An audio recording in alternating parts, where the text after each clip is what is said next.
मैं कविता थोड़ा देखकर बोलूंगा क्योंकि बिल्कुल ताजा है, भाप निकल रही है इसके अंदर से अभी, तो उस भाप का भी आनंद लें। ये कविता मैं आज आपको निवेदित कर देता हूं, सुन लें। ये भी मैं बहुत शॉर्ट कर दी है। रण के निर्णय मानव हित में नहीं कभी भी होते, धर्म बिछे यदि चौसर पर तो भाग्य मनुष्य के रोते। न्याय और अन्याय कभी जब एक तुला पर तुलते, पीड़ा और घुटन मिलकर जब आंसू भीतर खुलते, तो समझो उस महामृत्यु को तांडवरत होना है, कुरुक्षेत्र के प्रांगण में तब महासमर होना है। कुरुक्षेत्र के प्रांगण, इसमें थोड़ा सा मेरा आप साथ दीजिएगा, वरना ताली वाली तो बजवाने के हुनर तो मेरी जेब में रखे रहते हैं, लेकिन अलग तरह की कविता है, मेरा भी उत्साह बढ़ जाएगा कि ठीक ठीक कुछ लिख लिया है। अब मैं कविता को छोटी कर रहा हूं। पहले दिन जो है कर्ण की सेना लगभग हार जाती है। वो एक बात और आपको बता दूं, द्रोणाचार्य ने यह कहा था जिस दिन तक मैं जीवित हूं इस युद्ध में, तब तक कर्ण युद्ध भूमि में ही नहीं आएगा। 11वें दिन युद्ध भूमि में आया है वो। पहले ही दिन पराजित हो गया, अर्जुन ने अच्छे बाण चलाए, आधा दिन के बाद द्रोणाचार्य का शीश काट दिया गया, लेकिन सेना जीत नहीं पाई कर्ण की। दुर्योधन गया उसके पास, कहला तू तो मरवाएगा हमको। कहला नहीं नहीं, बस मेरा सारथी अच्छा ला दो, तो मेरे शल्य को सारथी बना दो, तो मैं सब कुछ कर दूंगा। बस यहां से कविता शुरू होती है। कहा कर्ण ने मेरा भीरथ अगर शल्य हाकेंगे, तो समझो पांचों पांडव भी बगलों को झांकेंगे। दुर्योधन ने किया निवेदन पास शल्य के जाकर, सुना शल्य ने जैसे ही वो बोला यूं चिल्लाकर, सूत पुत्र है कर्ण और मैं गर्वित मत राज हूं, भुजबल में है तुच्छ कर्ण में उन्नत शैल राज हूं।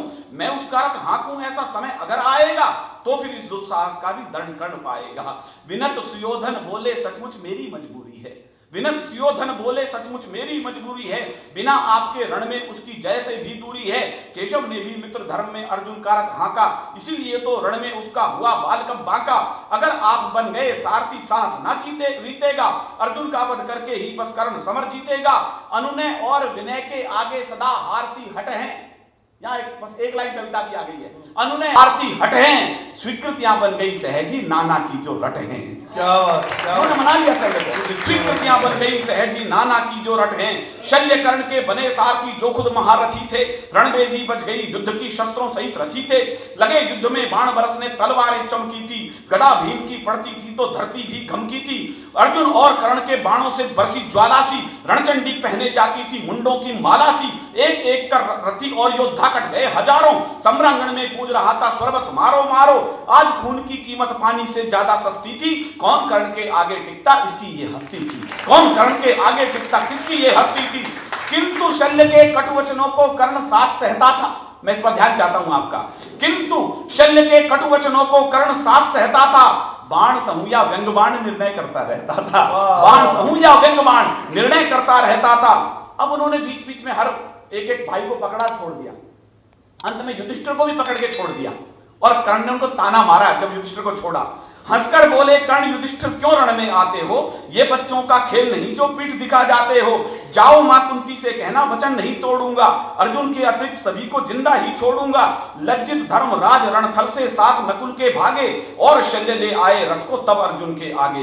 बोले जितना पौरुष है सब अर्जुन को दिखलाओ, जितना बाहों में दमखम है वो सारा बतलाओ। अब उसको व्यंग्यबाण कर रहे हैं कि वहां क्या स्थिति करा रहा है, इससे लड़के बता। अब जो कर्ण जवाब देता है वो कर्ण ही दे सकता है। कितना बाहों में दमखम है अब वो सारा बतलाओ। कहा कर्ण ने शल्य सदा कायर बातें करते हो, रश्मि रथी के रथ पर होकर क्यों इतना डरते हो। सूर्य पुत्र को मारे ऐसा भूपर बाण कहां है, विजय विवशो पीछे आती चलता कर्ण जहां है। विजय विवशो पीछे आती चलता कर्ण जहां, विजय विवशो पीछे आती चलता कर्ण जहां है। आज समझ लो कुरुक्षेत्र में इतना लहू बहेगा, कर्ण और अर्जुन में से बस जीवित एक रहेगा। यही प्रतिज्ञा ले अर्जुन भी केशव संग आए थे, सूर्य पुत्र का अंत करूंगा कसम आज खाए थे। केशव ने भी अर्जुन को कर सावधान समझाया, अर्जुन ने गांडीव उठाकर पहला बाण चलाया।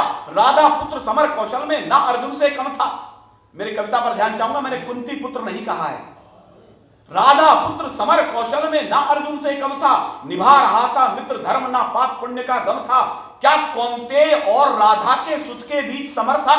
मैं ध्यान चाहता हूं आप जो सुधीजन यहां बैठे हैं, एक तरफ कर्ण है और एक तरफ अर्जुन है। मैंने नया रूप का किसी बड़ी बारीक सी बात है लेकिन कविता हो गई है। क्या कौंतेय और राधा के सुत के बीच समर था, नहीं इधर था दूध प्रथा का लड़ता रक्त उधर था। नहीं इधर था दूध प्रथा का लड़ता रक्त उधर था। वीर कर्ण ने बाणों की कुछ ऐसी झड़ी लगा दी, रणचंडी को आज खून की जैसे प्यास जगा दी। केशव समझ गए थे रण में होगी कठिन परीक्षा, और पार्थ को लेनी होगी स्वयं काल से दीक्षा। दिव्य बाण तर्कस से दोनों योद्धा खींच रहे थे, और रक्त से सम्रांगण को अविरल सींच रहे थे। दोनों के बाणों से भू पर शीश पड़े थे कटकर, सम्रांगण भर गया समूचा था लाशों से पटकर। अर्जुन ने भी क्रोधित होकर कर्ण पुत्र को मारा। ये पहला सीन है जहां कर्ण दुखी होता है। क्रोधित हो अर्जुन ने फिर क्रोधित होकर कर्ण पुत्र को मारा। रश्मि रथी के आंखों से तब बही अश्रु की धारा, जैसे अभिमन्यु के वध पर वीर पार्थ पागल था, ऐसे ही वृषसेन मृत्यु पर आज कर्ण घायल था। ऐसे ही वृषसेन मृत्यु पर आज कर्ण घायल था।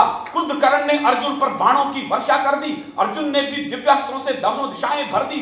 बहुत देर हो गई समर को, पहर दूसरा बीता, ना कोई शरण में हारा ना कोई भी जीता। आखिर सर्प बाण तर्कस से हाथ कर्ण के आया। एक दृश्य विशेष है, शायद आप पढ़े लिखे लोग हैं समझेंगे। आखिर सर्प बाण तर्कस से हाथ कर्ण के आया। आखिर अब अर्जुन का वध निश्चित है, हर सैनिक चिल्लाया।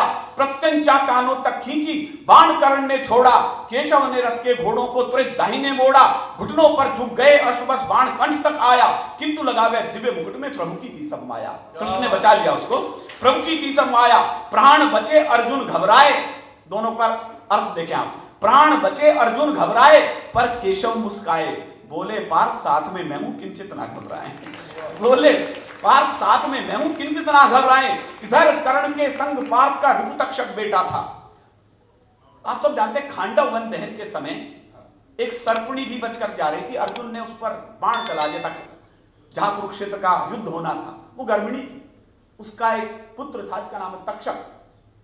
वो लेटा हुआ था, उसको अपने माता पिता की हत्या का ध्यान था, प्रतिशोध था। उसने कहा अर्जुन को मेरे को एक दिन लड़ना है। वो बस वहां आकर के बैठ गया उसके तर्कस में। यहां कर्ण का पौरुष देखें आप सब लोग विद्वज्जन। कहा अश्वसेन तर्कस में था जो तीरों संग लेटा था, इधर कर्ण के संग पार्थ का ऋतुतक्षक बेटा था। कहा कर्ण से रखो बाण पर अर्जुन को डस लूंगा, मेरा प्रण पूरा हो तो उपकार नहीं भूलूंगा। कहा कर्ण ने बाण दोबारा मैं संधान न करता, अपने ही बलबूते पे मैं विजय श्री को वरता। सर्पों के बल पर रण में यदि कर्ण युद्ध जीतेगा, जितना समय बचा जीवन का कालिक से बीतेगा। जितना समय क्या बात बता जीवन का लानत में बीतेगा। क्रोधित अश्वसेन तब अर्जुन पर इकला फुफकारा, लेकिन अर्जुन के बाणों से सीधा स्वर्ग सिधारा।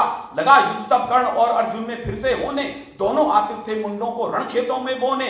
11 डोरी वीर कर्ण ने पार्थ धनुष की काटी, अर्जुन ने लोहू से रंगी कुरुक्षेत्र की माटी। तभी कर्ण का रथ थोड़ा सा एक और झुक आया। अब सीन शुरू होता है। तभी कर्ण का रथ थोड़ा सा एक तरफ झुकाया, पहिया लगा भूमि में धसने देख कर्ण घबराया। याद आ गया शाप लहू का विचलित अंगराज था, परशुराम का दिव्य अस्त्र भी विस्मित हुआ आज था। फिर भी कोशिश करी कर्ण ने रथ का पहिया निकले, लेकिन पृथ्वी रथ का पहिया जाती थी जो निकले। विवश कर्ण ने धनुष रखा, फिर रथ के नीचे उतरा। शस्त्रहीन वो विरथ खड़ा था, ले प्राणों का खतरा। कहा पार्थ से धर्म युद्ध है, पहिया बाहर कर लूं, फिर थानूंगा युद्ध भले ही जीऊं चाहे मर लूं। अर्जुन कुछ कहते उससे ही पहले केशव बोले। वो वकील थे अर्जुन के। अर्जुन कुछ कहते उससे ही पहले केशव बोले। कर्ण धर्म की बातें पहले दिल के भीतर तोले। कहां गया था धर्म तुम्हारा जब अभिमन्यु मारा, शकुनि के पासों से हमने राज जुए में हारा। द्रुपदा अकेली रही चीखती, लाज तुम्हें ना आई, बाल भीम को जहर पिलाया, क्या थी ये चतुराई। आज मृत्यु सिर पर नाची तो याद धर्म करते हो, आज मृत्यु सिर पर नाची तो याद धर्म करते हो। शस्त्र उठाओ युद्ध करो या अगले पल मरते हो। कहा पार्थ तुम शंका छोड़ो, व्यर्थ न संशय पालो। पाप पुण्य मैं सब देखूंगा, वध इसका कर डालो। पाप पुण्य सब मैं देखूंगा, वध इसका कर डालो। अंतिम दृश्य है बस विराम की तरफ है। कहा कर्ण ने पाप पुण्य का निर्णय वक्त करेगा। कर्ण क्या तुम तय करेगा, अभी तुम क्या कर रहे हो केशव। कहा कर्ण ने पाप पुण्य का निर्णय वक्त करेगा, पर जो रण में डरे मृत्यु से पल पल सदा मरेगा।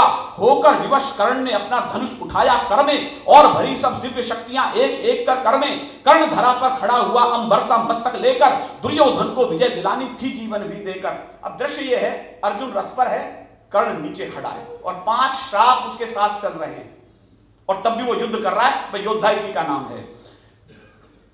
दुर्योधन को विजय दिलानी थी जीवन भी देकर, जितनी ताकत थी अर्जुन ने सभी समेटी कर में। द्रुपदा का अपमान मान सम्मान भरे सब शर में। याद किया लाक्षागृह को फिर शकुनी के पासों को, 12 साल कटे वन में जो दिवस और मासों को। एक एक शब्द यशमृति का वक्ष वेदता जाता, मगर कर्ण के बाणों से भी अर्जुन चैन न पाता। कभी समर में ज्वाला बरसी, कभी मेघ झरते थे, अश्वरथों से भागे हाथी चिंगाड़े बरते थे। तभी मूर्छित हुए पार्थ और कर्ण बलि घायल थे। पार्थ अर्जुन बेहोश हो चुका है, कर्ण घायल है, बेहोश नहीं है। उसका यही मौका है, फिर दोबारा रथ को निकाल लूं क्या। अब दृश्य देखें आप, कृष्ण कैसे बीच में आ जाते हैं। अश्वरथों से भागे हाथी चिंगाड़े, जैसे ही उस दिव्य बाण से मूर्छित पार्थ हुए थे, तुरंत कर्ण ने कोशिश की, बस रथ के चक्र छुए थे। केशव बोले यही समय है, पार्थ कर्ण को मारो। केशव बोले यही समय है, पार्थ कर्ण को मारो। पाप पुण्य का चक्कर छोड़ो, ज्यादा नहीं विचारो। तंद्रा भंग हुई अर्जुन की, झट गांडी उठाया, लक्ष्य साध कर विरथ कर्ण पर अंचल बाण चलाया। बाण देखकर रौद्र रूप धर कर्ण सामने आया, लगा मृत्यु को महावीर ने फिर से गले लगाया। कटा शीश तब रश्मिरथी का भू पर पड़ा हुआ था, लेकिन जय पाकर भी अर्जुन लज्जित खड़ा हुआ था। पांचजन्य फूका केशव ने, सब पांडव हर्षाए। अब केशव के कहने पर अर्जुन बाण तो चला बैठा, 5 पर अलग अलग प्रतिक्रियाएं हुई और कविता यहां विराम लेती है। किस पर क्या असर पड़ा कर्ण के मरने का। बाण देखकर रौद्र रूप धर कर्ण सामने आया, लगा मृत्यु को महावीर ने फिर से गले लगाया। तंद्रा भंग हुई अर्जुन की, झटकांडी उठाया, लक्ष्य साध कर विरथ कर्ण पर अंचल बाण चलाया। कटा शीश तब रश्मिरथी का भू पर पड़ा हुआ था, लेकिन जय पाकर भी अर्जुन लज्जित खड़ा हुआ था। पांचजन्य फूका केशव ने, सब पांडव हर्षाए। दुर्योधन ने महामृत्यु पर अश्रुबिंदु छलकाए। आज विदा हो गया धरा से वचन निभाने वाला, नहीं जगत में था मैत्री का धर्म सिखाने वाला। प्रण पालक को दानवीर जो रहा भाग्य का हेटा, प्रथा पुत्र या सूत पुत्रता समर भूमि में लेटा। आज युधिष्ठिर सोएंगे बस सुख से आंखें मूंचे। अंतिम लाइन पर मैं आपका ध्यान चाहता हूं, विदा होता हूं। आज युधिष्ठिर सोएंगे बस सुख से आंखें मूंदे, और कहीं कुंती के दर्द से छलकेंगी कुछ बूंदे। और